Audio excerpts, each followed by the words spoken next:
आपने देश की सर्वोच्च संस्थान जिसको हम लोकसभा कहते हैं वहाँ पर दो लोगों का सबसे ज़्यादा जिक्र किया जाता है, एक है नेहरू और एक है सरदार वल्लभ भाई पटेल।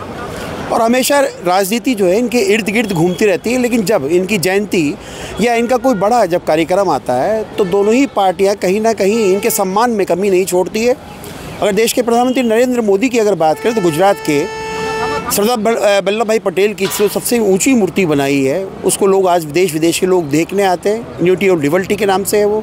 लेकिन आज हम जयपुर के अल्बर्ट हॉल पे हैं। ये ऐतिहासिक इमारत है राजस्थान की, और यहाँ पर वो तमाम जो लोग यहाँ पे खड़े हुए हैं ये भारत भारती संस्थान के लोग हैं जो कल सरदार वल्लभ भाई पटेल की जयंती पर एक बहुत बड़ा आयोजन करने के लिए जा रहे हैं। इस आयोजन की सबसे खास बात जो रहेगी, इसमें 26 राज्य 26 तरह की झांकी दिखाई जाएगी, और ये झांकी जो है अपने अपने प्रदेश की जो सबसे महत्वपूर्ण चीज़ें हैं उनको दर्शाएगी। हमारे साथ में संस्था के अध्यक्ष हैं, उनसे हम बात करेंगे, उनसे पूछेंगे कि आखिर इसमें ऐसा क्या खास रहेगा कि सरदार वल्लभ भाई पटेल, क्योंकि एक तरह से इनका नाम लुप्त होता जा रहा था, चाहे नेहरू जी का नाम, लेकिन देश की संसद के अंदर में जब इनका रोज़ जिक्र किया जाता है तो अब आम आदमी के जहन में कहीं ना कहीं इन दोनों नेताओं का नाम दिमाग में रहता है। क्यों सही है मेरा कहना? बिल्कुल हाँ सही है। सरदार पटेल की वैसे थोड़ी उपेक्षा हुई, प्रधानमंत्री बनने के लिए सक्षम थे और चुने भी गए थे, मगर गांधी जी ने नेहरू जी को प्राथमिकता देते हुए प्रधानमंत्री बनाया। बाद में सरदार को सोमनाथ मंदिर बनाने के काम में भी रोड़े डाले गए और सरदार पटेल को भारत रत्न देने में 41 साल उनकी मृत्यु के बाद लगाए गए। उनका तैल चित्र भी संसद में लगाने के लिए बहुत देरी सरकार ने कर दी, मगर करोड़ों जनता के हृदय में जो सरदार का स्थान है वो स्थान अभी भी अचल है, और इसी का प्रकट स्वरूप कल यहाँ देखने को मिलेगा, जिसको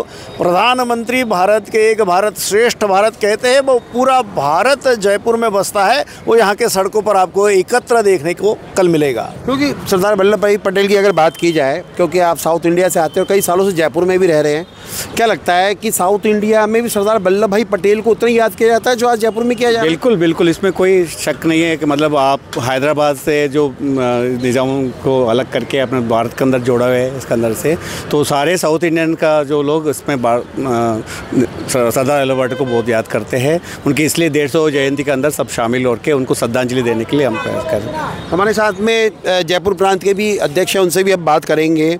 जयपुर में आयोजन हो रहा है और जयपुर के अंदर में इतना बड़ा जो कार्यक्रम किया जा रहा है, क्या रूपरेखा रहेगी इसकी? देखिए, एक ही मंत्र कहूँगा मैं, सरदार थे बड़े असरदार। इस चीज़ का अगर किसी को चित्रण देखना है तो कल अल्बर्ट हॉल सबको आना चाहिए और इस कार्यक्रम को सफल बनाना चाहिए। सरदार साहब के ऊपर अगर किताबें लिखी जाए तो इतना उनका मटेरियल है और बच्चों को पढ़ाया जाए, लेकिन उनकी कहीं ना कहीं तक अवहेलना करी गई है। पुरानी सरकारों ने उनको विस्मृत किया, लेकिन हमारे मोदी जी को आने के बाद उनकी स्टैच्यू यूनिटी भी बनाई और ये कार्यक्रम भी करे जा रहे हैं। तो हमारी संस्था भी ये कार्यक्रम कर रही है। सब लोगों को आना चाहिए अधिक से अधिक संख्या में, और यहाँ आएंगे तो उनको इस चीज़ का आभास होगा, अनुभूति होगी कि उन्होंने जैसे 562 रियासतों को जोड़ के एक अखंड भारत का निर्माण किया। भारत भारती भी वैसा ही हमारे सारे प्रांतों के लोगों को एक जगह इकट्ठा करके एक मंच पे उनको लाके वही दृश्य यहाँ दिखाने की कोशिश कर रहे हैं।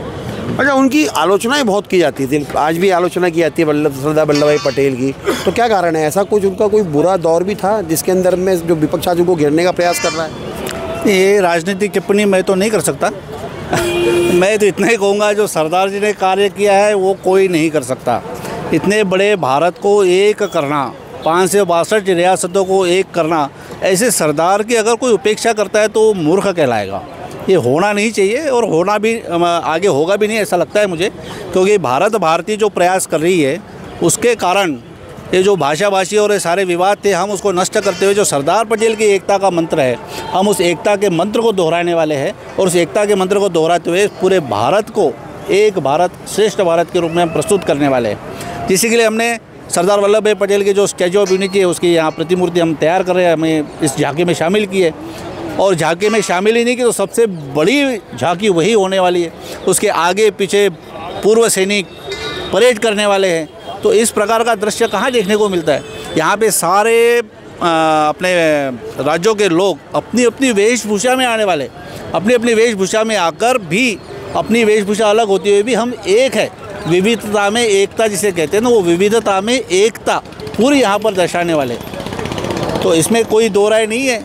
राजनीतिक टिप्पणियाँ लोग करते रहते होंगे, उससे हमें कोई लेना देना नहीं है।